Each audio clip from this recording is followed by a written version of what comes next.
right on the first try, I wouldn't have a job. Yeah, I hear you there. Everybody, welcome to the show. Obviously, I have some wonderful guests here tonight. We're going to talk about some small boat tactics coming up.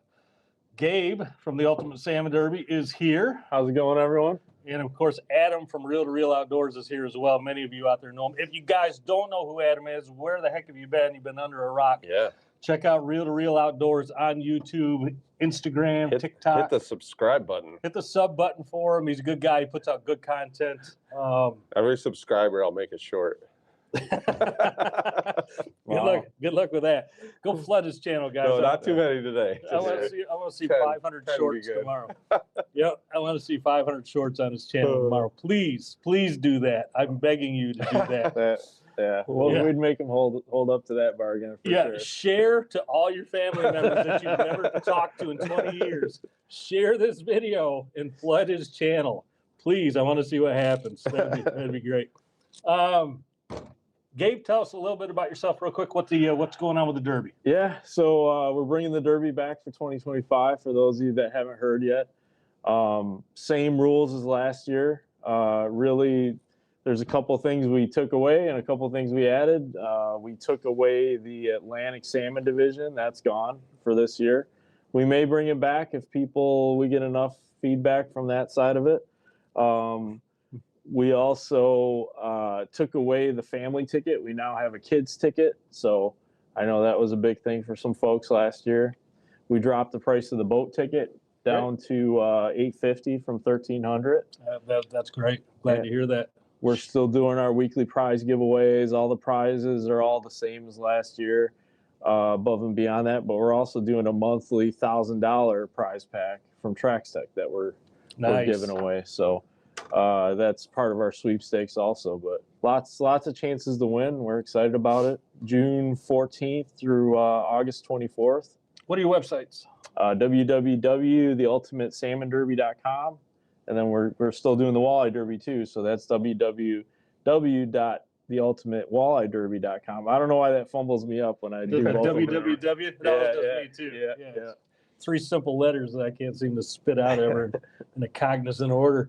All right. We're excited. Yeah. Giveaways start February 2nd, I think it is. So first week in February, we start our giveaways. So make sure you guys sign up before then if you want to get in on all 48 weeks of that.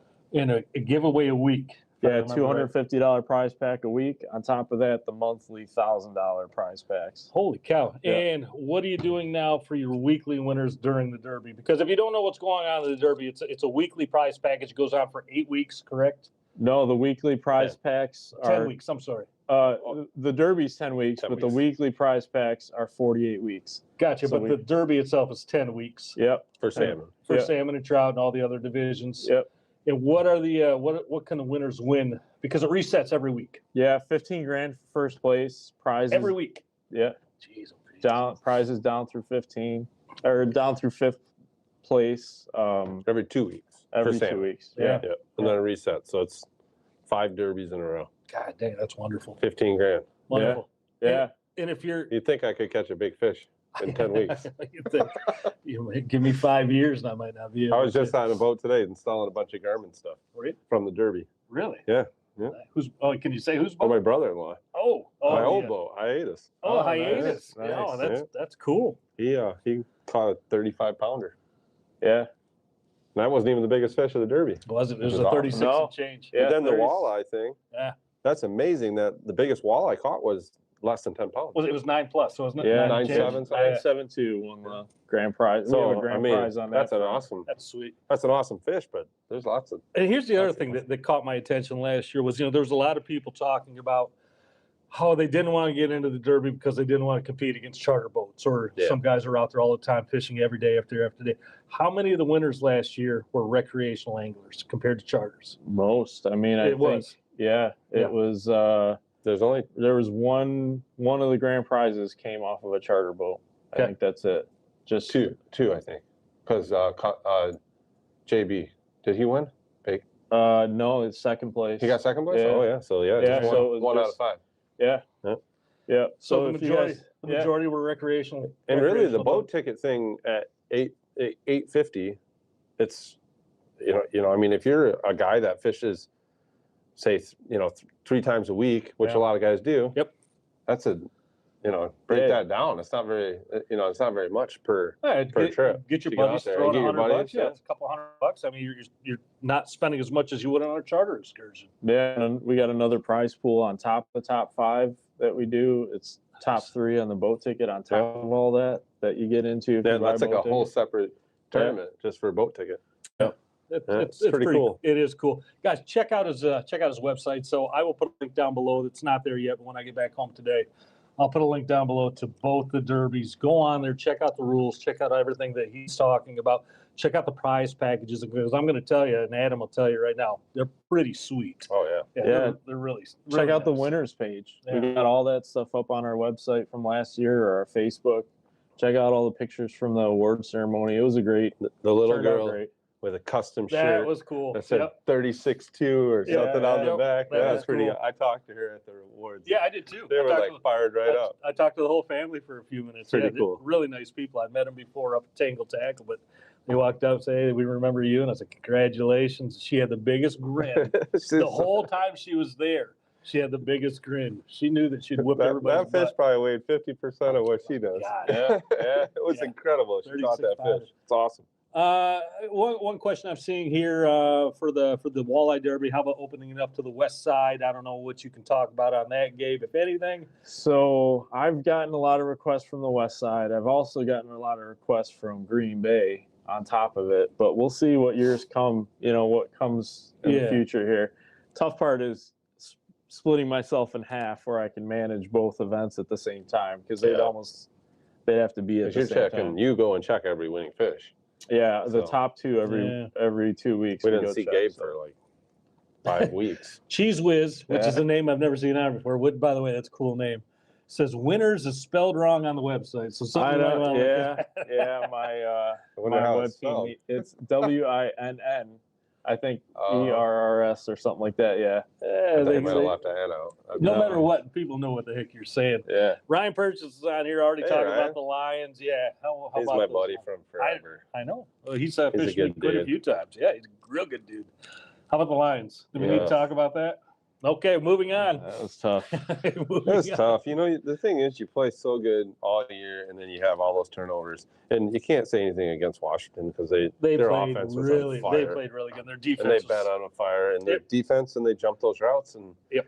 they're so were- frustrating, though. They were the better team yesterday. Yep, for by- sure. They by deserve to far. win. Yep, I completely agree. Mhm. Lions, I support you 100%. Looking forward to next year Oh, yeah. already. Yeah, I think we're going in the right direction. And I've never said that about the Lions. I hate, after the game, I went on Facebook like an idiot because I hate Facebook, really, to be Yeah. honest with you. But I just saw all the negative comments about the Lions just flooding in about blaming this and blaming that. They had a bad game. Putting blame on and trying to guilt somebody in some way in an error that they caused. It was a team effort. You win with a team, you lose with a team. Guys, don't pile on top of Well, those guys.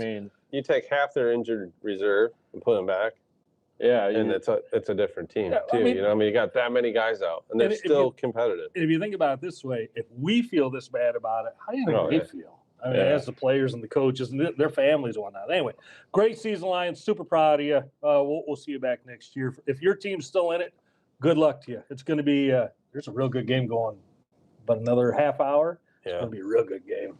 I don't know if I want to watch though. I just lost my desire to watch now. Anyway, a couple things we need to throw out here real quick before we get going. One big thing is these live stream videos every Sunday night at 7 p.m. are proudly brought to you by Dreamweaver Lures. Check them out at dreamweaverlures.com.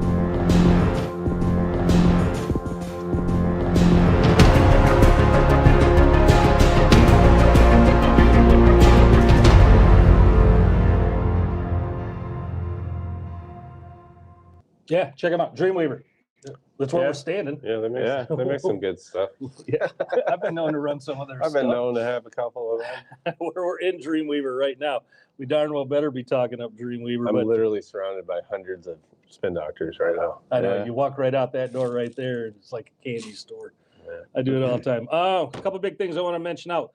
Dreamweaver packages. We're going to start this up next week. I was just talking to Shane. He's here but he doesn't want to be here. Yeah. So he's not a social butterfly. He's not. He doesn't want to really talk tonight, but he gives us all. He says hello to everybody. I'm going to say that.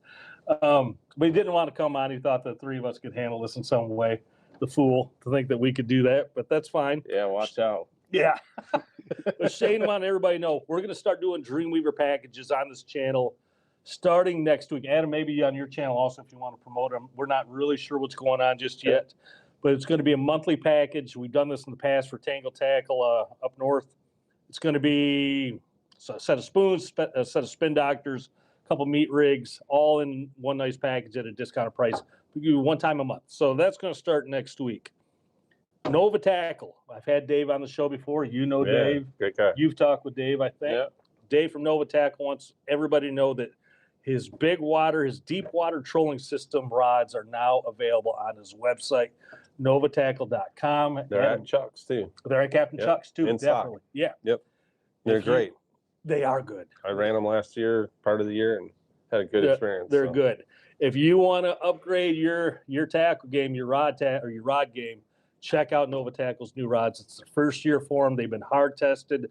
They have been put through the paces, and they are good rods. So, and the price point is price point's perfect. Yeah, much cheaper than some other comparable brands. So make sure. I told Dave, I said I ran your rods and I couldn't break one. Yeah, that's pretty good. Yeah, I know. I break a lot of rods. Yeah, I do too. Yeah, the dock box is knows. usually full by the end of the season. So that's right. You two are right next to I'm each back other. in, and then we start throwing rods all the time. Rough day? No, not really. Just normal. Yep. Pretty status quo. Yeah, I've had those days Things too. get a little wild. And the giveaway from last week from KRW Flies. KRW Flies has new owner. I don't know if you guys know. Who's the new owner? I'd like to know. It is Ryan up there at Tangled Tackle. He's been there for years and years and years. Yep. yeah. He's taken over the company. It sounds like Tangled Tackle is going to sell. Don't know all the details on that yet. I'll let you know when I do know. But Ryan has taken over KRW Flies, coming out with some new flies for this year. Yeah, I'm excited about it. His giveaway from last week, giving away 20 flies. The winner was, well, I told everybody to pick a number between 1 and 1,000. Closest person was Dennis Pierce. Dennis Pierce 5 is the username. Pick 723. So Dennis, what I need you to do is email me your contact information, a phone number, please. My email is in this video's description. Get a hold of me. I'll have Ryan get a hold of you and get you those things.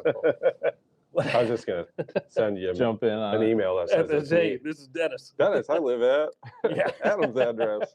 Please send these to Adam. He'll get them to me. KRW is doing another promotion, not a promotion, but a sale for this week, starting tonight through next Sunday. Buy 2 flies, get 1 free. Oh, that's a good deal. That's a good deal. Yeah, and all you guys out there, make sure you like and subscribe to Chris's channel. It helps everything, all the giveaways, everything. You know, the bigger things grow. Yeah. It helps the industry. So make sure you guys subscribe to both of these guys. I appreciate that. And now that your TikTok's shut down, you're gonna have to I couldn't it's do, back. I couldn't do- mainstream back to I couldn't do YouTube. crap on TikTok anyway. TikTok is back. My I wife, know it is, but yeah. I am some reason I cannot get traction on that I can't platform. either. I get it. If I'm you go old on- I'm old and I'm ugly, so I mean I am not built for TikTok in any way. I just cannot get any traction on there. Maybe get some pink hair or something. You gotta take a kid frog hunting. That's my best video on there. Is it really? Yeah. My best video almost got like 100,000 views in one day. Was a guy almost running into me, cutting right in front of me with another On a boat. Yeah, that was my best video. Yeah, people, maybe it's just not dramatic enough. Maybe I need to have people like should fall just off the boat or Put a camera at the point and let it just record. right. Yeah, Yeah, exactly. you've had some success with that. Oh, I've seen some things. Yeah, we all have down at the point. That place is nuts. I tend to stay away from there if I can. Let's see. What else do we need to talk about? Anybody got a fishing report they want to spit out? Yeah, I mean. Hold on. Let me do the crazy cool graphics, Adam.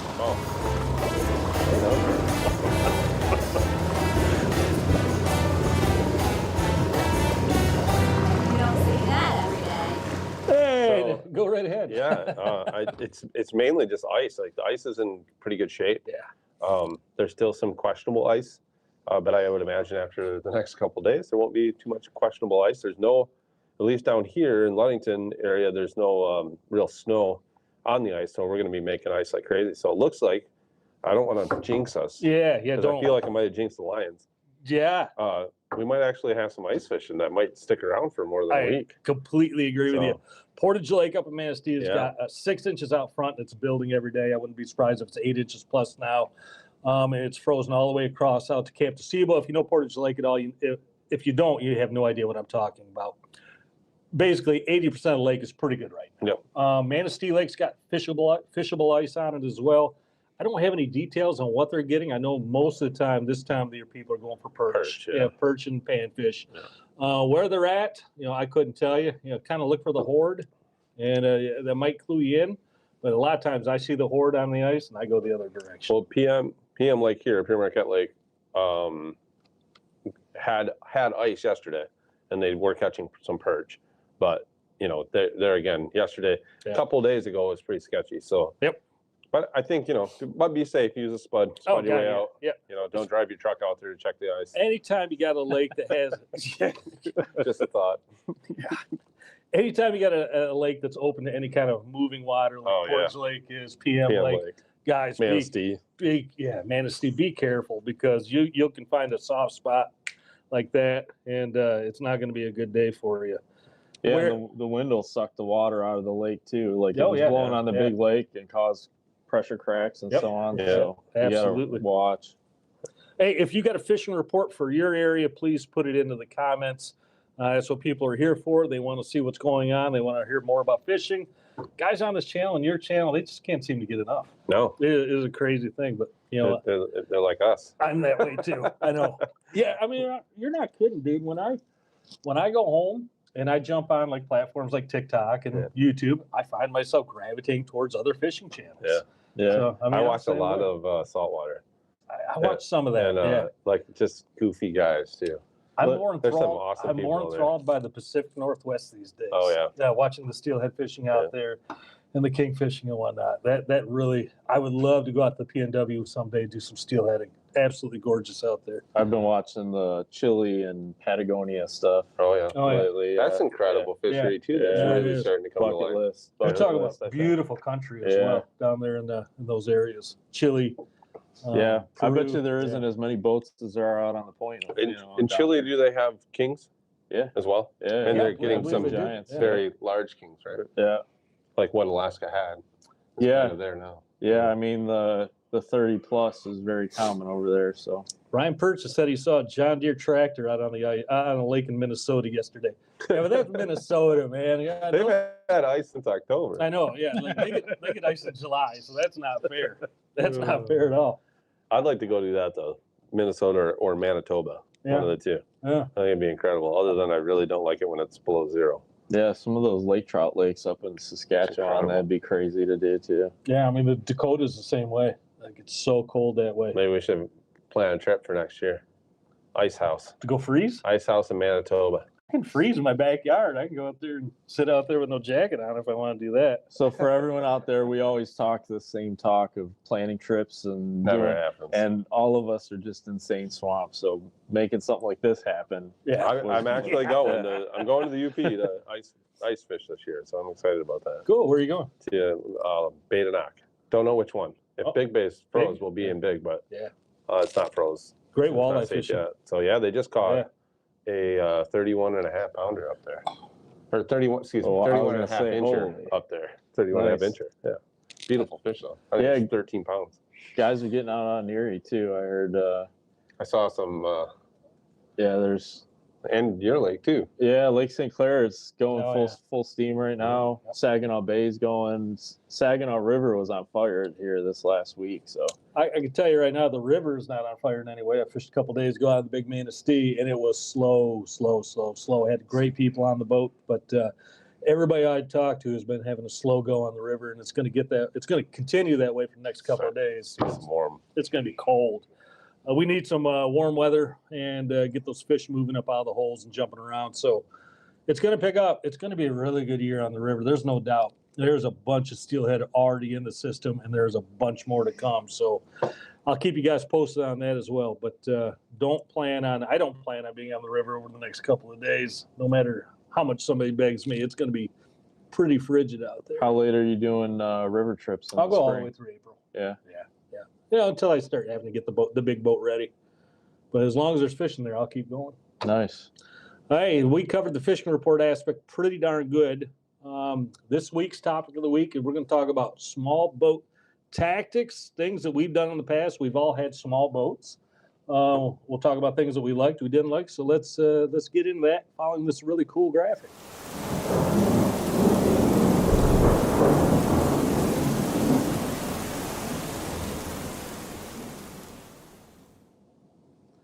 All right, small boat or topic of the week, small boats. Let's look at the poll question here to start, see where we're sitting. Poll question of the week. If you haven't answered it already, take a moment to do so. The question is really simple. The boat that you fish in, whether it be yours or somebody else's, on the Great Lakes for salmon and trout is 0 to 16, 16 to 24, 24 to 30, or over 30.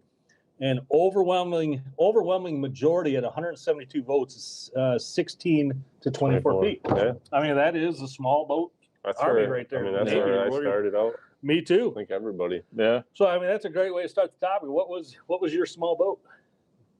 I had a Starcraft Sea Star 16-footer. Heck yeah. High side, wide gunnels. Yeah. That was my first one. And then right after that, we started fishing Thompson 240 Fisherman. Hardtop? Yeah, hardtop. Yeah, that's good. A good boat. We fished a lot on that. It was a great boat. What'd you have for a motor on the 16-footer? The 16-footer had a 60-horse Mark 4-stroke. Ooh, you're styling. Yeah. Oh, 4-stroke. Oh, it's so nice. It was Nice. quiet.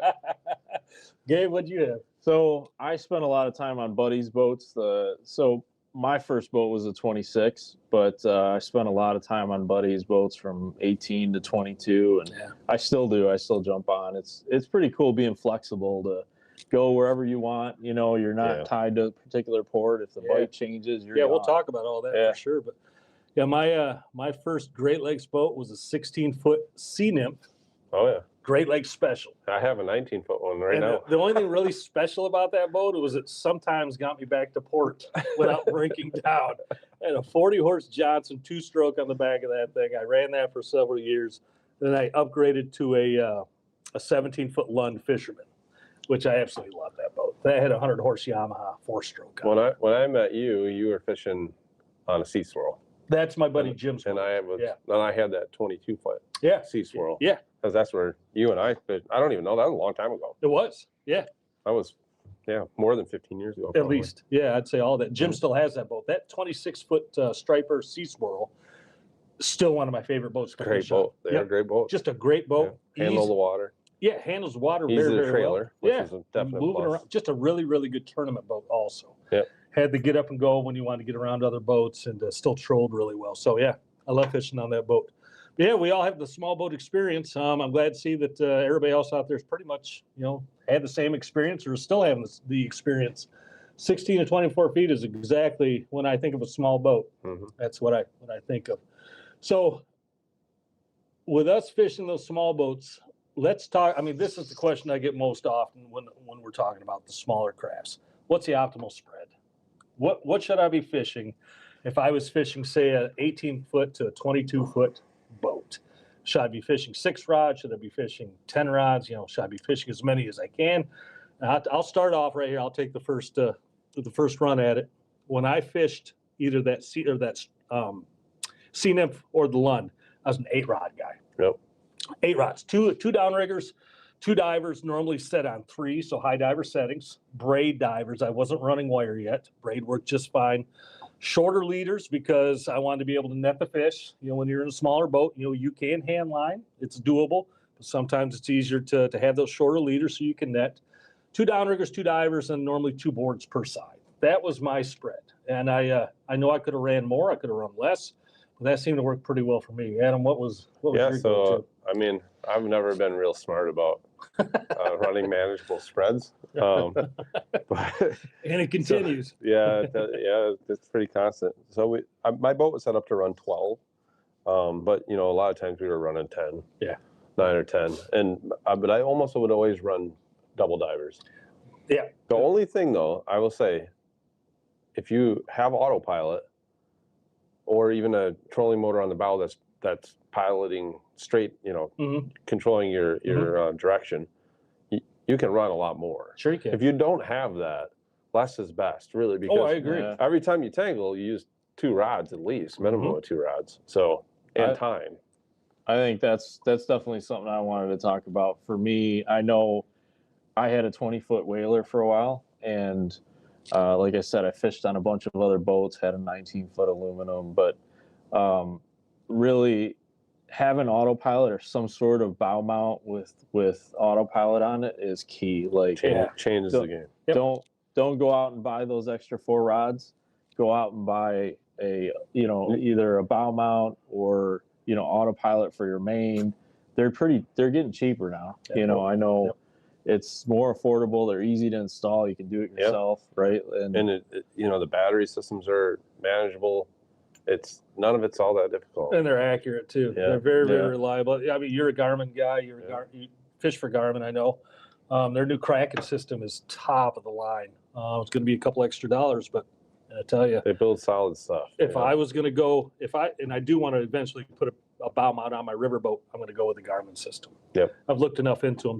That'll be the one I go with. But Minn Kota makes good systems also. Minn Kota does. Yeah. Motor guide. I have a motor guide on one of my boats and love it. Yeah.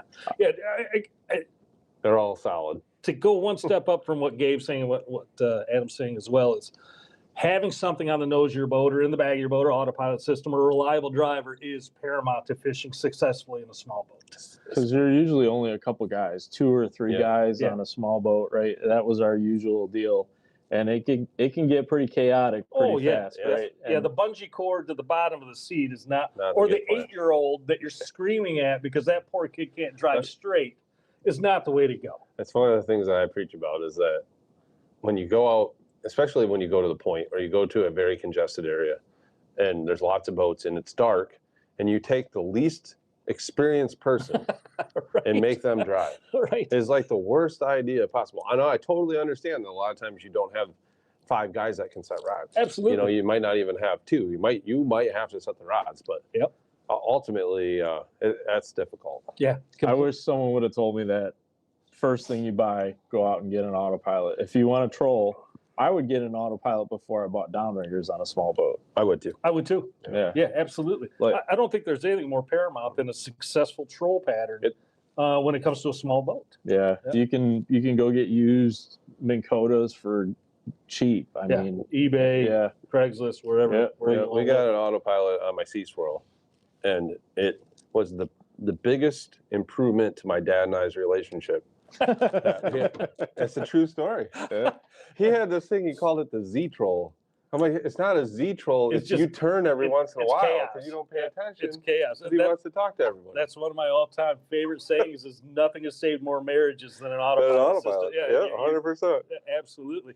Yeah. So it's true. Usually when you catch a fish, you look back and you turn the wheel, right? Guys, how many times have you been out there, not even combat fishing, you could have just a pack of boats around. How many times you hear people yelling at their kids out there? All the time. It's all about, it's just driving. And what do you think that does to that kid? Do you think they want to go back fishing with Grandpa Joe or Uncle whoever or Dad after they just got screamed at all day long? They're not going to enjoy that.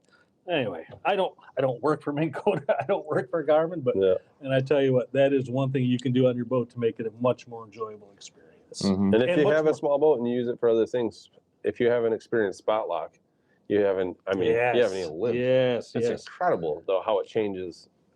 Perch fishing, pan fishing, any kind of. If you're salmon jigging, whatever, walleye jigging. That's another feature I'm looking forward to using on the rivers. Not always having to drop my anchor down, spot lock it. I can crawl a hole back, plug in a hole back through without having to put the anchor down or oar it. So looking forward to that. Anyway, got a lot of comments on here. People agreeing with us. Blind Osprey, there's my first mate, Garmin Reactor 40. A lot of people saying the same thing. They're putting autopilots or trolling motors on their boats. Dan Cannon saying my grandpa used me as the autopilot and I only yelled once when I got a little too close to some nets. That'll get people yelling, Dan. You haven't lived until you've gotten a little too close to some nets. A little too close is like in the net. Yeah, just losing a high diver. If you're touching your high divers, you're way too close. Those chub nets that used to be off the point. I don't know how many divers I donated to those, but it was a lot. I got into one in Lake Erie here this fall. Went out walleye fishing out there, and it was I remember the feeling. I got my downrigger ball in the one time. It was like somebody just put the brakes on the boat. The whole back end squatted, and I knew exactly what it was. It was unmarked.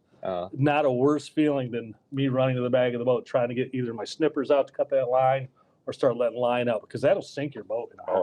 Anyway, we're off topic on that, but so to jump or to add something to that last question, what was your spread? If you could have changed one thing about your spread, what would it have been to improve? Now that you got a bigger boat, more experience, older, you know, if you could go back and look at Adam 10 years ago or Gabe 10 years ago and say, hey, change this will be better for you, what would you do? I think that I would have, you know, I very often ran low divers with slide divers above. Yeah. And I think I would have ran, maybe I still ran a low diver on one side, but I think I would have ran a high wire. Yeah. You know, or a high braided, you know, like small diver. Yeah, I got you. Because they produce a lot of They fish. do. Yep, they do. Absolutely. Did you run primarily slide divers or fixed divers? I did when I started. I ran low wires and slide divers on the top. On the highs. Yeah. Yeah, I did that. But I wasn't fishing. You know, I'm not like that boat. I wouldn't go out to, you know, deep. I wasn't trying to fish deep. Yeah. That was before we came up with these great ideas of, you know, fishing 200 down. Divers back. Divers out 1,000. Yeah. No, stupid. Yep. It works, but it's dumb. So your thing would have been to just modify your. I would have modified that for sure. Yeah. And then, you know, I always tried to carry a lot of rods, and I feel like I didn't have a great solution. That's a great point right there. It's something I want to talk about, Gabe. I know you brought something. Yeah, I brought a little cheat code for everyone. We'll show that here in a sec, but I like that answer. But what would you go back and change, Gabe? I think for me, aside from the autopilot thing, I would have liked to push myself to use the mentality of less is more. Yeah. Right. Like it's easy to get caught up with a smaller boat in rougher water and still try and run the big spread. Yep. I think you're going to catch way more fish if you pull a couple rods, you give yourself a little more maneuverability, and you know the less is more. I always had the mentality of I'm going to run every slider I can. I'm going to run every rod I possibly can. And we got 4 guys. We got to run 12 rods. Yeah, because we got 4 guys.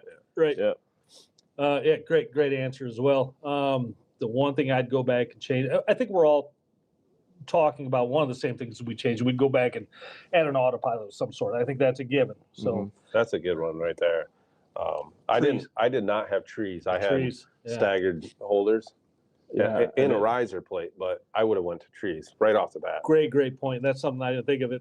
That's a great answer right there. But for me, it would have been to add 2 more divers, because I customarily just ran the 2 high diver settings, caught fish on them all the time. But I wish I could go back and say, hey, we're going to run 2 extra divers, one more per side on, you know, low high. So for me, that would have been it. Maybe even take away one of the long lines, or maybe take away 2 of the long. Yeah. So maybe learn, you know, on certain days your divers are going to outperform long lines. You'll modify that way, get more out on one set or more out on one presentation, less out on another. Now that kind of comes with experience as well. But yeah, for me, I would have changed my diver setup. So what about you guys out there? Comment down below what you would change.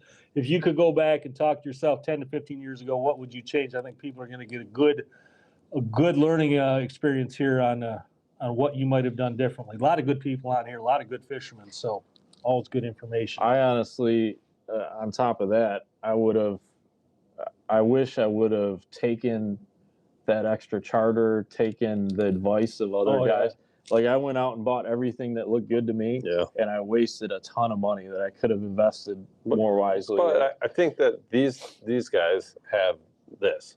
YouTube. And this was not. Yeah. This happened at coffee shops and bars. If you were lucky. If you were lucky and invited to the conversation. If you bought a couple of guys a couple of drinks, maybe they'd give you some. But that's a good point. Like you can flatten that curve faster going on a charter, especially once you have some experience. Then go on a charter. Then you have better questions. You know, find the right guy. But you know, you're the kind of guy that will teach the entire time. That's what people want to do is learn. You know, and I'm the same way. But there's a lot of guys like us. And gladly, glad. I want everybody to be successful and catch fish. Exactly. There's plenty of fish out there for everybody. But use YouTube. I mean, YouTube is tremendous source of knowledge. Yep. Yeah, I was really lucky when I got to Manistee. I met Paul Schlafly, who runs Riverside, and he was great guy, generous enough to show me a few things, down the road. And when I'd mess up, he'd correct me, show me a couple things that he was doing. Very lucky that way, but without him, I would have just been throwing money in the water. Oh yeah, I mean, I had George Freeman. Oh, and, another guy. Those are two legends right there. Those guys know more about salmon fishing than we'll ever. They probably forgot more than we'll ever learn. I went down and Paul, I hate to get off topic here, but this is such a funny story. I asked Paul one day, I was like, "Hey, do you happen to have such and such spin doctor? Can't find it anywhere. I think it's discontinued." He goes, "Come on over." And he's got that little building right there in this marina. I don't know if you're familiar with this marina or not. I think you are, but he's got that little. That's where I actually lived. It was in that little house when I first got to Manistee. Anyway, he's like, "Come on down, check out the basement." Come on. He opens the door. There was more tackle in that basement than any fishing store I'd ever. It was rivaling Cabela's. How much crap he had down there, just totes upon totes. He's ripping through, and he goes, "I know, I got one." It's like a half hour later, he finds one. There you go, just crap everywhere. But that's how long that guy's been fishing, and how much stuff he's accumulated. We touched on something that I'd like to touch more on: storage, space saving. Less is more. What do you guys think? What's an easy way to minimize what's going on a small boat? Because I think that's one thing people can capitalize on to really make their fishing experience more beneficial. So I always use those spoon mate boxes. Bingo. And they were that was the best way to do it. Yep. For the scenario. Until you flipped one over. Until that's not a bad day. Once you had 3 of them and you tried to bungee cord them in place. But definitely that, and then live wells, we would plug the live wells up and use those for storage. But it's hard. You have to make good decisions before you leave. You can't take everything. No, you're absolutely right. That's one thing I always did was, if I had spin doctors on the boat or meat rigs on the boat that I hadn't used in a couple of weeks, they came out. They went in my garage. And I tried to minimize down to the only things, maybe a half dozen rotators, half dozen meat rigs, one spoon box. Just the essentials that I needed for that day. Yeah, we'd use those waterproof bags. There's a few companies that make them, but I mean, when you have an open bow boat, it was important to keep everything dry. Because otherwise you're digging through ponds. Well, what about coolers? What'd you guys do with your coolers? Because that can be really cumbersome on a small boat. So we always put, I always used the live well until I couldn't. Until the Kings showed up. And once the Kings were there, then you had to have a cooler. But we always put it in the bow. Okay. And it was and I had no seats in the boat. I had 2 seats, one on each side, and then the cooler in the front. Like captain seat, 2 captain seats, and then no other seats. Same here. Took all the seats out. That's exactly what I had also. Yep. To utilize the cooler up front for you too. Cooler up front. Yeah, same here. Yep. One time we got into some Kings when we were brown fishing, and we had them tied off.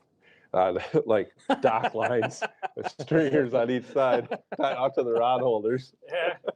We've all seen crap like that. I was that guy. There's some small boats out there lucky enough to maybe have a small swim platform or some sort of transom. They can put it off the stern as well. I think that if you have that option, I think that's your better option to leave that front end open. What about you invite a couple guys, invite you guys to come out, and they show up with 2 suitcases, a cooler, and all this extra gear. I'm sure you guys dealt with that many times. Depending what's in the coolers, we would make that decision. Yeah, that's a good point. I also, for myself, I try to tell guys, hey, I got all the boats we need. I got all the tackle we need. I got all the rods and reels. I tried to let people know, because if you get inexperienced guys coming out, or gals, they tend to want to overbring stuff. And you only have so much room in a small boat. So that's one thing I say is, if you're inviting people out, make sure to let them know beforehand. And one thing, if you're inviting different people out and you don't know the experience level of the people, one thing you should show every person is how to put the boat in neutral. Oh, good point. Before you get out there. Like, here's how you turn the motor off. Here's how you put the boat in neutral. Just in case. Yeah, great. Because if the one guy that knows what he's doing isn't on the boat any longer, you're in a bad position. And that's one thing we haven't even touched on, is safety. I mean, I think that goes without saying, but make sure people know how to put the boat neutral, how to turn it off, how to find the life jackets, how to use the radio, how to use a flare, all those things. Yeah, absolutely. Yeah, one big thing for me that I guess I've gained over the years here is I have an E-perb always on board. And whether it's big boat, little boat, that's, especially when the water's cold, it's your 10-minute lifeline, right? You're not kidding. As opposed to, because our touchscreen phones, they don't work when your hands are wet. Yep. Right. So it's good. It's good. And their safety is definitely $200, overlooked. you know. Yeah. So often. Yeah, and if you Gabe, that's a great point. That's something that something I've thought of in the past. What I used to tell people is, if you can't get your phone to work, you always got Siri. Most of the phones have some kind of voice activation, voice activation, some kind of box where you can hold something down and say, "Hey, call help." So keep that in mind. Anyway, safety is paramount. We're not going to go too much farther than that. Sure. I think most of the people out here know how to be safe. I'd say 98% of the people out here know how to be But we safe. did inflatable life vests, so we didn't have to carry as many of those big orange things. Yeah, right? That does save a lot of space. A ton. Yep. I know there's a company out there, and we talked about rods and reels here a second ago. And Gabe, I want you to show this here in just a second, but I know there's a company out there, I believe they're up in the UP, that actually makes a device that goes in your pedestal mount in the front of the boat, or any pedestal mount for that matter. You take seat out. This device goes in, and it's a rod holder. Oh, yeah. Birds used to make one. Yeah. And it holds 8 or 9 rods. Yeah. And it's a really nice and it locks in, and it's space solid. saver. Yeah. So that's an option. I know they're not really cheap, but Gabe, show what, because I really, this is a good idea. I might still have a little boat if I would have known about this is a great idea. So let me unclip this leader here. But one thing I did is I always bought, and I don't know if you guys will be able to see this, but I always bought rods with large eyelets, you know, when we were fishing little boats. The big stainless eyelets. Yep. And so for my board rods and everywhere you could get away with it. Obviously, downrigger rods, it's not that effective, but I made it so that you could actually pull the swivel through the eyelets, right? And then this swivel happens to be open, but I think you guys get the idea. You can close your swivels. They're the devil. Mm-hmm. Yeah, you can pull it right through the eyelets, and then the cool thing there is then you just quickly, you know, pull your reel off of the seat here.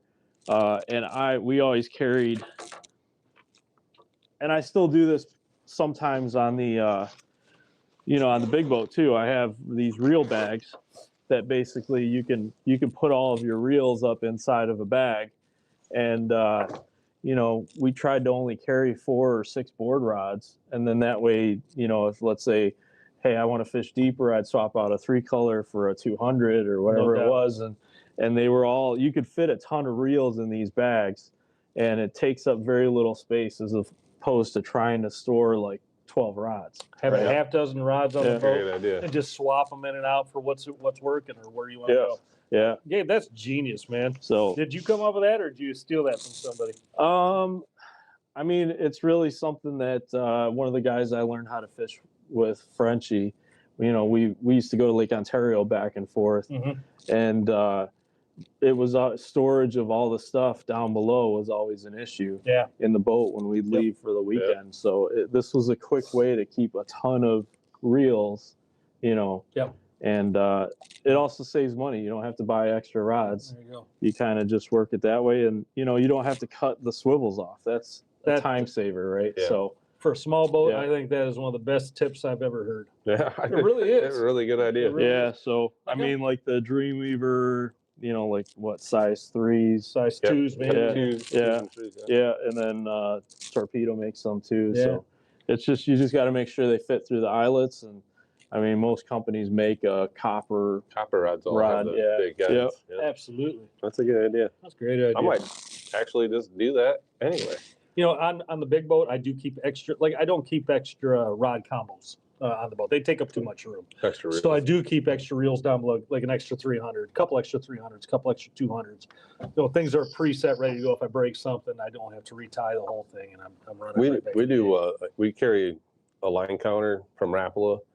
And bulk spools, and we can retie. But you know, that being said, I'm always with another fisherman. And you got the space. It's never just me, and I have the space. But I mean, we can retie coppers very quickly. Absolutely. Yep. And a lot of times it's rough on a you know, a smaller boat. It's a little so tying knots. The less knots you can tie, the more you rig up ahead of time. It all helps. So yeah, I think that's a great tip. I'm trying to think what else I want to touch on here for small boats. I mean, there's so many good good topics out there. We talked about safety, optimal spread. I think like another thing with small boats, especially now, you know, for $400 you can buy a 7-inch graph that has a chart plotter. It's a graph. It has maps loaded in it. It's the best money you can spend. You can actually get them a lot cheaper than that for a good unit. For a used one, but the yeah. Garmin Strikers, the Garmin Striker 7s right out of the package, I think are $399, and they have all those options. But if you're salmon fishing and you have contour maps on your graph, there's really no excuse not to, because you can have Navionics on your phone nowadays. But if you start paying attention to those contours and fishing the edges of them and utilizing that information, you'll catch more fish. Yeah, for sure. Networking.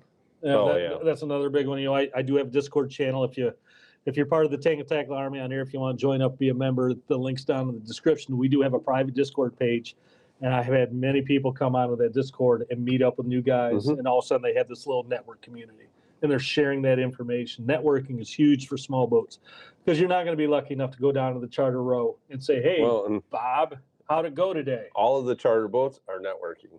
Exactly. So, it's really? you know, I don't talk to anybody else. But we dock right by each other, so I just joke around. My phone's blowing up every day. Never heard of networking, though, is paramount. And a lot of guys are, you know, I'm happy to talk with anybody, and I think, and Chris says to you, and we're very approachable people. I hope like so. if you ever see either of us in public, oh God, you know, we love to talk salmon. If my kid's with me, he gets a little bent out of shape when Dad talks salmon fishing. But you're taking up his time. He wants to go frog hunting or bluegill slinging. Let's touch on this just for a sec. Pros and cons: small boat versus big boat. Small boat for me, number one, mobility. I think it's pro. 100%. My first mate's got a 21-foot smoker craft Phantom, and he might be in St. Joe one day, and the next day he's over on Lake Erie. He is all over the place in that boat, and I'm some days so envious of him. Portability, movability, maneuverability, or not maneuverability, but mobility. Yeah, maneuverability too. Well, even maneuverability, there was oftentimes we'd pull rods on one side of the boat in a small boat and just spin it. Right. Where with the big boat, you can't. That's not even an option. Maintenance is another big pro for small boats. I mean, you don't have 2 engines change oil on. You don't have all that boat to wax. A lot of things there where it's going to save you a lot of time. Speed usually with a smaller boat. Usually you're gonna and fuel economy. Yeah. You know, I mean, I wouldn't even use that word with our boats. You know, it's like donations. Yeah, exactly. But quarter miles. The big thing is, if the fish are in Whitehall and I'm in Ludington, I ain't going to Whitehall. If my boat's on a trailer, I'm going to Whitehall. You know. Yep. If they're in Racine, Wisconsin, I'm going. Absolutely. You know? If they're over in Wilson Harbor, the only way I can get there now is I got to call Jeremy and see if he wants to make a short run. Absolutely.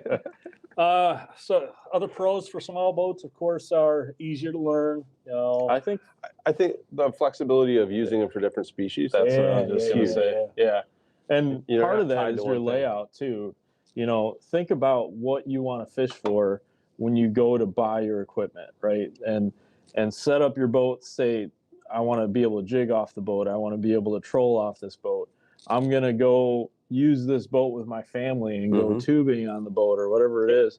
And you know, with the track systems that are out there, you can 100%. You know, my biggest advice is, you know, if you're buying track for a boat, buy the longest track you can fit and spread things out. You can't emphasize the longest track, because the second you put 2 foot long piece of track on your boat, it needs to be 4 feet. It needs to be 6 feet. Even if you got to move holders, move antenna mounts, whatever. If you can put 8 feet of track on your boat, put 8 feet on your boat. I agree. You'll love it. 100%. It's always there when you're going to need it. You're going to need it at some point. It's going to be there for you. Even put 2 rod holders in front of your trees to store 2 more rods. Heck yeah. You know, it makes it easier. Other pros, you know, I'm racking my brain here on it. There's a lot of them out there. Just having a small boat was a lot of fun for me. It was. It truly was. Learning on that small boat, getting my feet wet out, mostly out of the Port of Onecum on that 17-foot launder, that 16-foot C-Nim. That was so much fun for me. Just taking the family out there and learning that way. Pros for a big boat, of course, you know, it's easier in the waves. Comfort, 100% comfort. 100% comfort. I think big, heavier boats tend to fish better because they're not getting the surge from the waves. They tend to sit down and fish track straighter. They tend to sit down, do everything like that much, much better in a small boat. But we ran a lot of bags with small boats. Absolutely. That helps a ton. You throttle up your engine, put some bigger bags. You got more thrust, and your steering has more it'll power. stick the boat better to the water. And, you know. So absolutely, I didn't learn that lesson until late either. You try and keep going slower and slower with some of the older motors, right? They didn't want to slow down. They don't. So we used to use buckets, 5-gallon buckets. Yeah, buckets. The plate off the back. I had that. I've had bags. You name it. I've tried something. Yeah, slower is better for the motor or higher RPMs, but slower is better for the motor. You get that higher oil pressure. Absolutely. Yeah. Let's open it up to questions. Yeah. And we've rambled on here for almost an hour. Let's let somebody else do the talking for a while. A lot of good people on here tonight. I'm seeing Bob Hunter. I see Hugh Merrill Reds is on here. David Robbins is on here. Good to see you, Dave. Dave's saying bags make a huge difference in the rough water. Dave's another great example. He has I think it's a 24-foot Hughes craft. And he comes up to Manistee at least once a year. Those are neat boats. That's a great boat. He hauls that thing up here, and he's down in Indiana someplace. Brings it all the way up here, salmon fish, Manistee for a week, then takes it back home. The mobility of those boats is so wonderful. Especially with the Lake Erie thing and the Saginaw Bay the way it is, being able to just jump in the truck and let's go walleye fish, Yeah. I mean, I can't do that. I got to call somebody over there and say, hey, why don't you take me walleye fishing? Yeah. Which isn't bad, but. Yeah.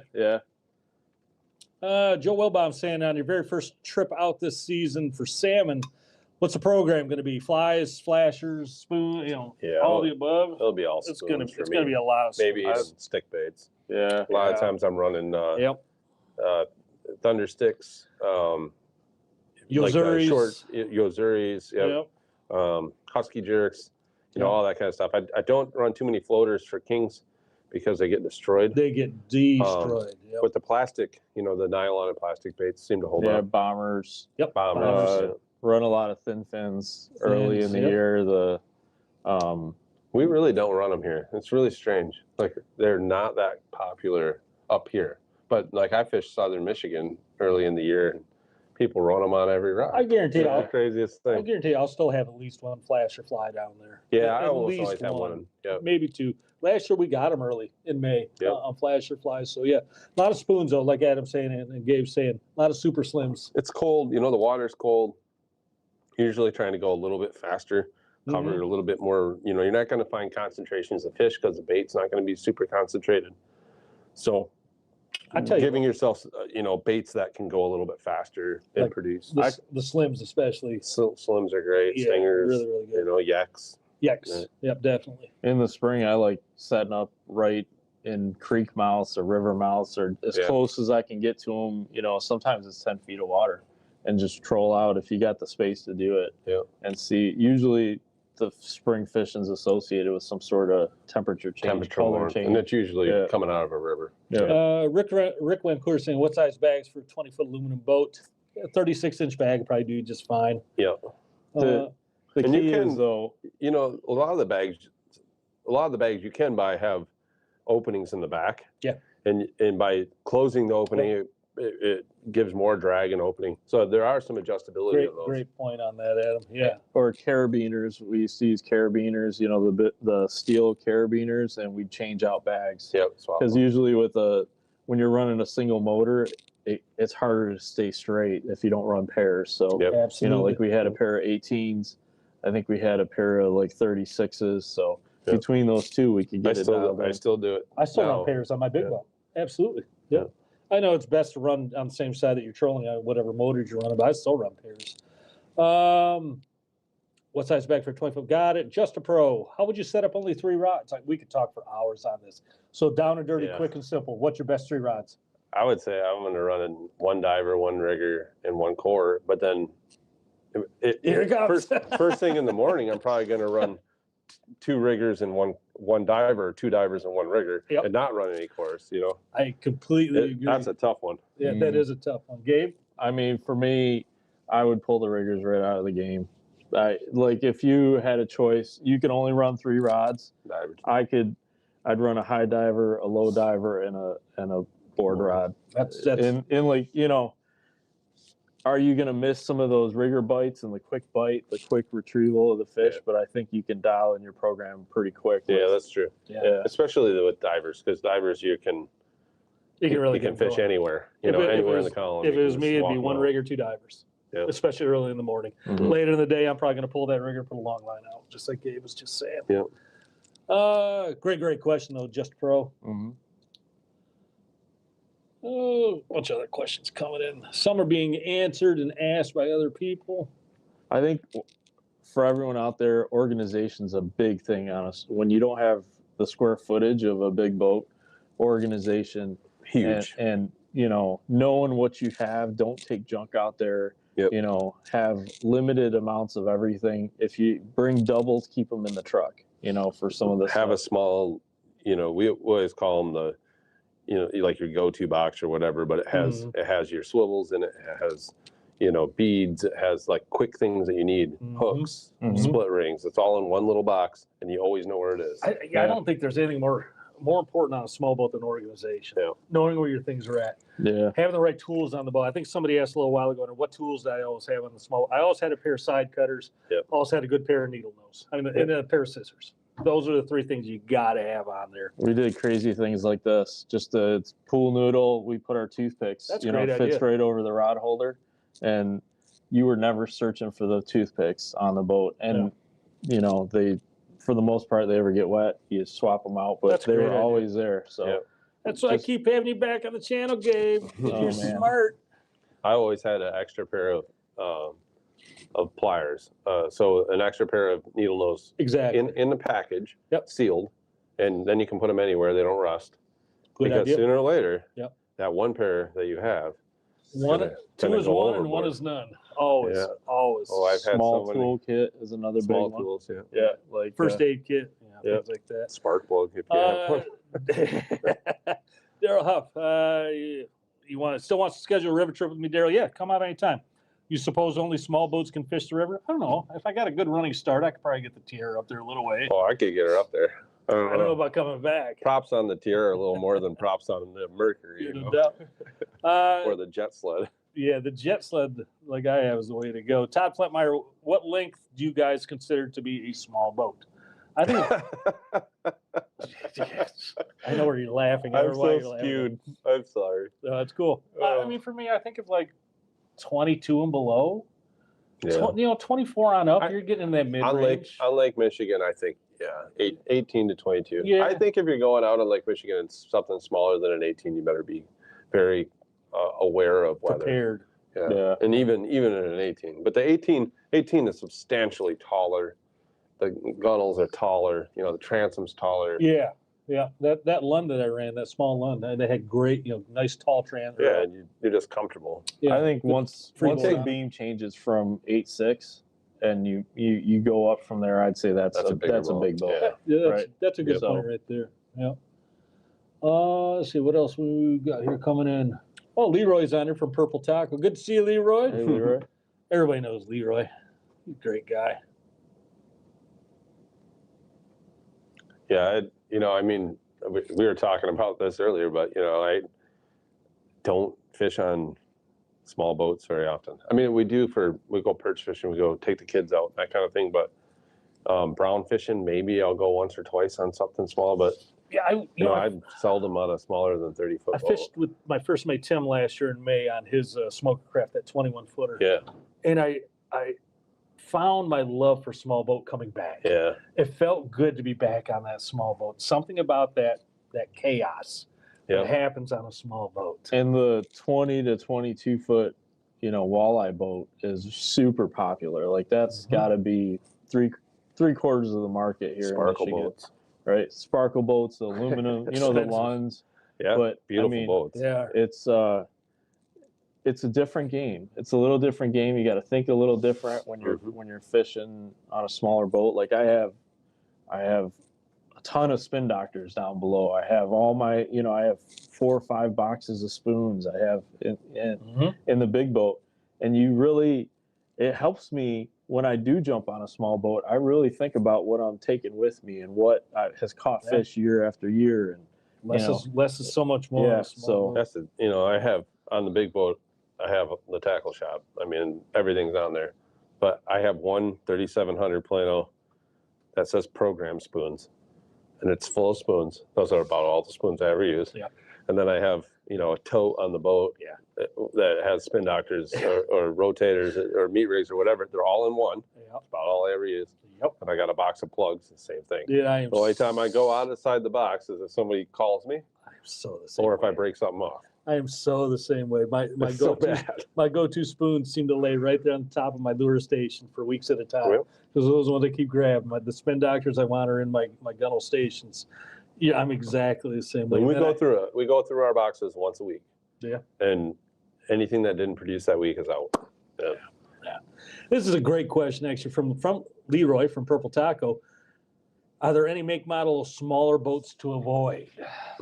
Has anybody got some bad blood with anybody they want to spill out? The one thing for me is this on Lake Michigan. It makes me very nervous, and I don't have the knowledge or the research to back this up, but when guys that are bringing these tri-tunes out there and pontoons out there, you better be careful. I have been Because on one. I am going to be fearful someone's going to not make it back. So the interesting thing is I had the same thought process, and I got to ride on, I met the owner of Angler Quest, Yeah.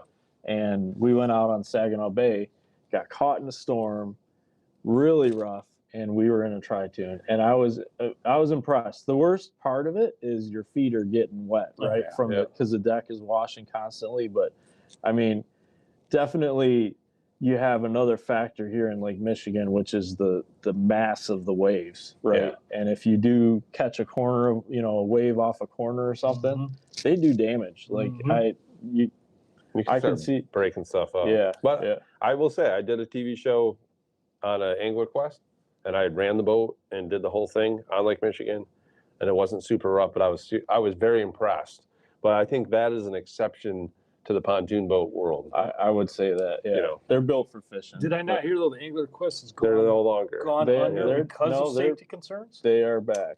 Oh, they are back now? Yeah. Okay. Yeah. Well, they bought, there was like a merger with another aluminum boat. Because I know they were having some problems with some delamination, separation, and whatnot on some of their boats. So Things coming apart. Yeah. I do know, just from keeping in touch, I do know that Angler Quest is back. Okay. They've changed some things. I know they're gearing the boat to be more of a fishing boat. So I can't say anything bad. I was honestly impressed. I've nothing personally to say bad against them. I don't know anything about them. I'm only saying what I've heard. Bass boats with really short gunnels on Lake Michigan are not a great idea. I don't think, like a bass tracker style boat or a bass boat in general. These walleye boats are different. They're taller gunnel, but that's a different monster all the way around. But, any of these smaller boats with short gunnels, you got to be really careful. Once the waves start you get them capping, sideways, man. Once you get the white caps coming, and all it takes is one wave to spill over the back. Yeah. And there's always another one right behind I don't think any of us personally have anything bad to say about one make model, anything like that. So here's a good question. Small boat, what fish hawk system do you recommend? I'll chirp in first on this. Get the one you're going to buy in 5 years, because if you get the X2, just spend the money. 5 years from now, you're going to have the X4D or the new Lithium Ultra. Spend the money now, get it out of the way. Buy once, cry once. That's my recommendation. Yeah. You guys say what you want, but that's what I started with a depth raider, and I had a good experience with it. But the old 840 fish hawks. Yeah, I finally went, to a fish hawk, and now I'm using fish hawk and smart troll. So am I. And I'm not totally convinced if I was starting from scratch that I wouldn't just go with smart troll. I depend on that fish hawk so much when I'm putting that new module though. I'm just for me though when I'm dropping my rigger down first thing in the morning, I'm looking for my speed, my temp. Yep. And my smart troll probes aren't going out till I get my rig or my divers. Yeah. Out. So I get that initial feedback right there. That's why I'll never get rid of my fish hawk. Well, he has, Daryl makes that new inline. Yeah. It's inline for your cannonball, just like a fish hawk. Oh, okay. It just came out. Gotcha. So I don't know. I'll get I think check back in with me on I that think one. there's room on the boat for both systems. I do too. Without a doubt. Both are fantastic systems. If you can afford to have both, then I think both. But if not a it bad was me, option. starting off with a small boat, which fish hawk would I get? I'd go right to the Lithium Ultra, because Yeah. you're gonna buy it in 2 years or 3 years down the road anyway. That thing's pretty incredible. It is pretty incredible. Absolutely. And it really functions better than the bigger probe. Smaller Oh, I probe, smaller agree. footprint, Yep, less I absolutely drag. agree. Yeah. Russell Gahagan on here. Good Hey. evening, everybody, and hope you had a great holiday. Russell, back to you as well. Hope you had a great holiday. Good to see you. How's it going, Russell? A lot of people actually chiming in here on some advice that they're giving out, what they've done in the past on their small boats. Happy to see that, everybody. That is wonderful. Yeah, I think it would be fun, like if we can get a few people that are super proud of their setups, and I'd love to shoot a video of them, show it off, because I don't have I don't have the ability to I can get my hands on any big boat anytime. Right. But it'd be cool to see what people are doing. Yeah, I did that last year in May on Tim's small boat when we were out fishing. And I'm going to go back and say it again. I absolutely enjoyed that one day out there in that small boat, much more than I should have. Yeah. Way much more than I should have. It really took me back to that feeling of being back on that sea nymph or on that Lund, in that small boat where you're running into everybody. You're catching an elbow in the eye.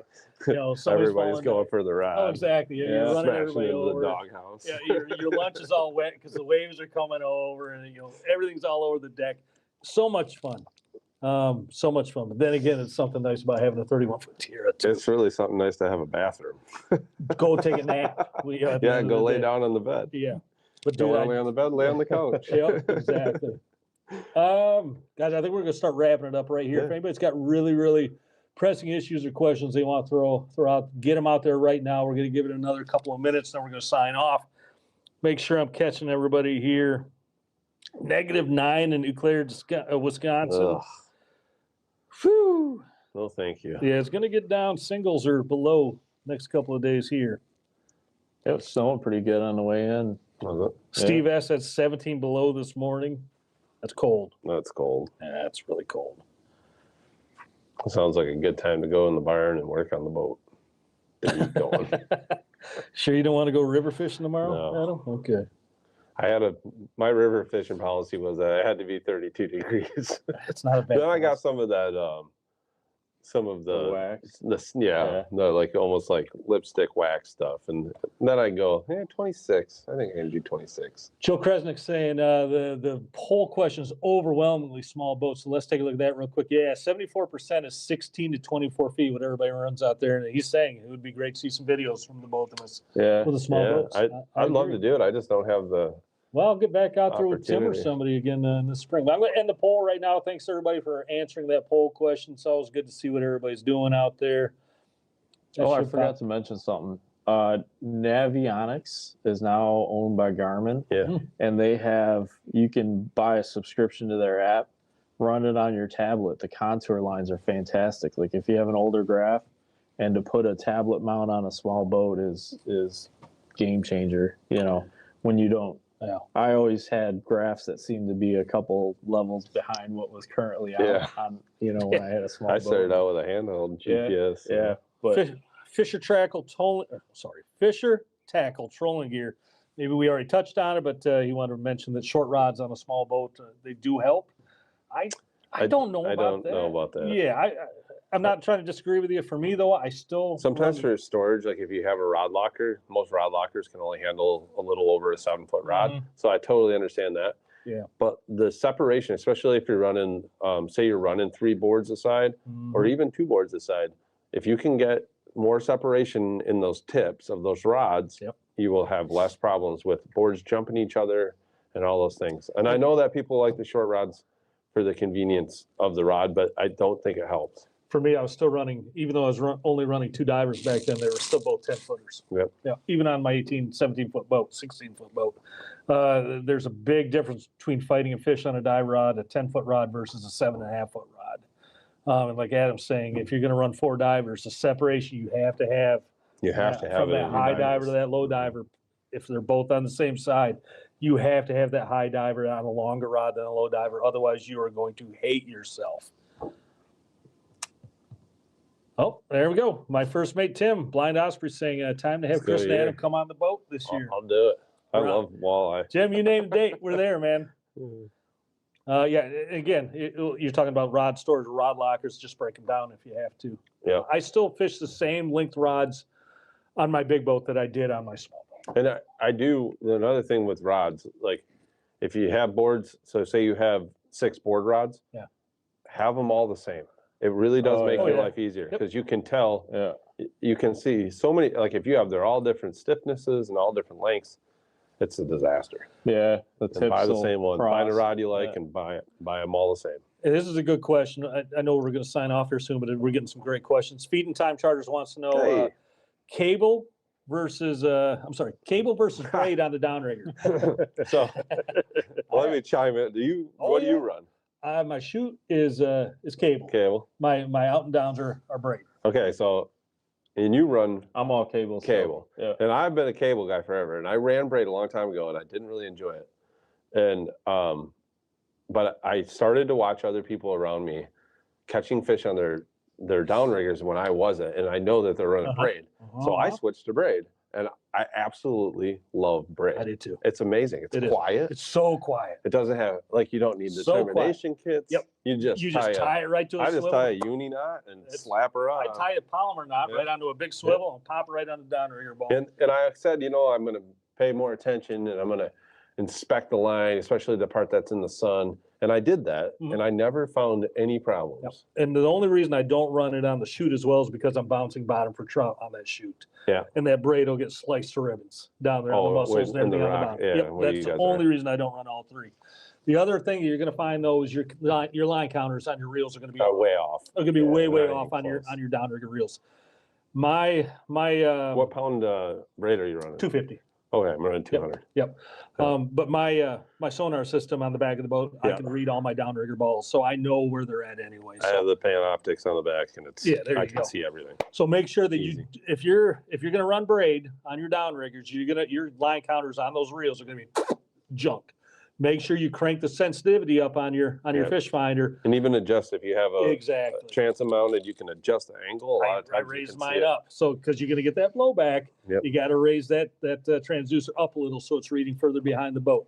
Just crank the sensitivity up. You might lose reading some fish, but you're going to be able to see where your downrigger balls are running. So, what tracks better? I have to tell you that all the track is basically the same. I don't think there's a lot of difference between the companies. I think they're all maybe made the same. The finish place. that they put on it is different. Yeah, but it's really similar. Some of them have that access point now. Yeah, which is pretty slick. Yeah, but I don't know that there's a ton of difference. I'm biased because my good buddy owns Trax Tech. But I ran Trax Tech forever too. I got Big John, and I agree. Because I've always had them. They're interchangeable. If you let's say they're all nice quality. Yeah. Joe Kressing, what braid do you use on the downrigger? Mine's 250. I think it was made by Scotty. Scotty makes some. Power Pro makes some. There's not a lot of companies that make that big braid. I actually used reaction braid. Okay. And I use the 8X. You can get it on Amazon. Google search, search just downrigger braid, and you'll find it. I've had no problem with Scotty stuff. That's 250 pound if I remember right. Yeah, it's 250 and it came in a 300-foot spool. You can get more if you want.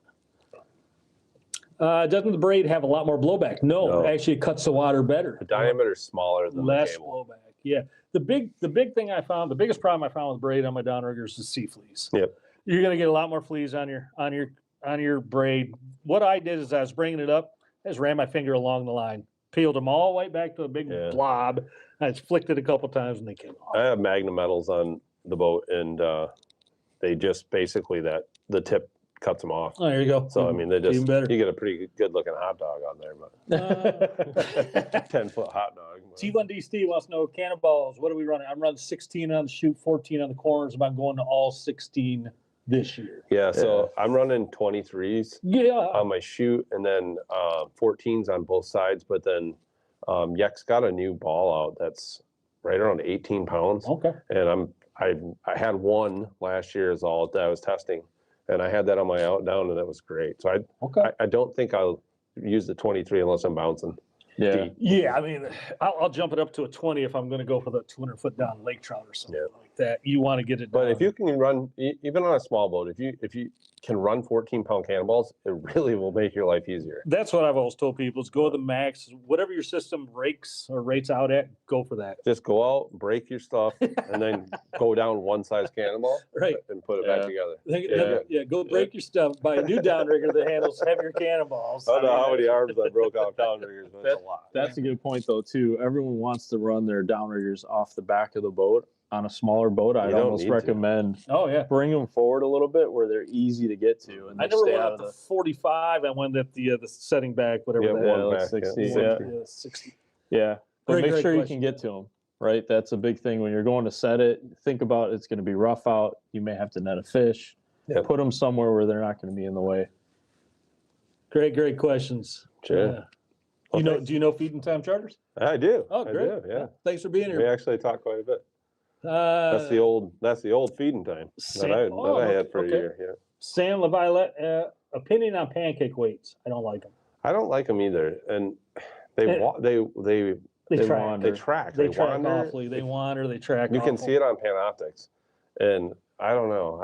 Some guys like them with. We run them on the Jupiter. That's what we run, and we don't have a lot of we run the Willie T's with and then we bend them out so they widen out a little bit. Yeah. But I'm just give me a cannonball with a fin. I ran the shark ones last summer for a bit, and I had good experience with them. And I thought that was a good ball too. Mm-hmm. I've never run the shark, but I like the yucks. You run sharks? Mm-hmm. Yeah, you like sharks? Yeah. Okay. I run torpedoes too, but I'm gonna check out that yuck ball. That sounds interesting. It's a nice ball. I ran 18s last summer.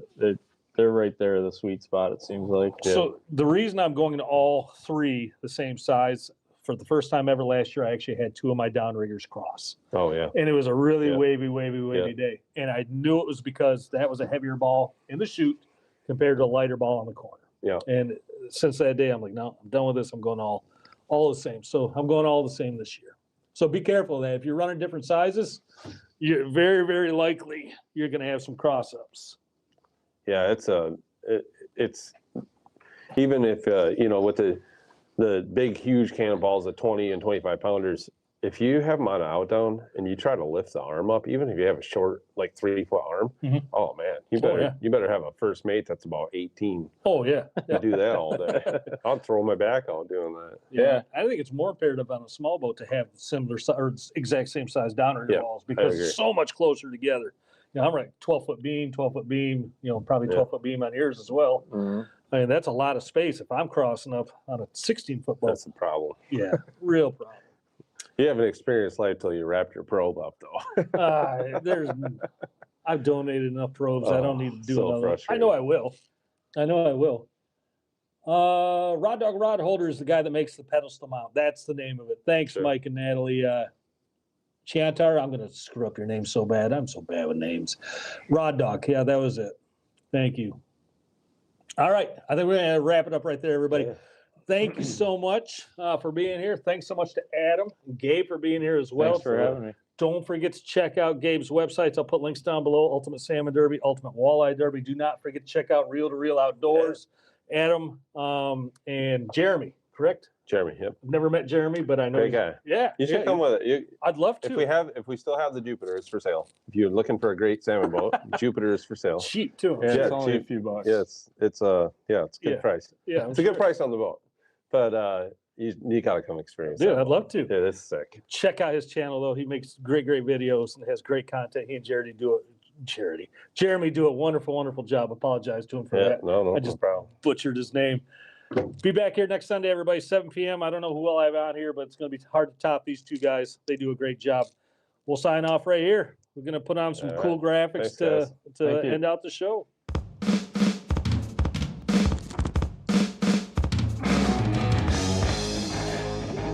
So you can run 4 of these on the one and then mix these ones together. I don't know if it's stale or not. Well, I have the road.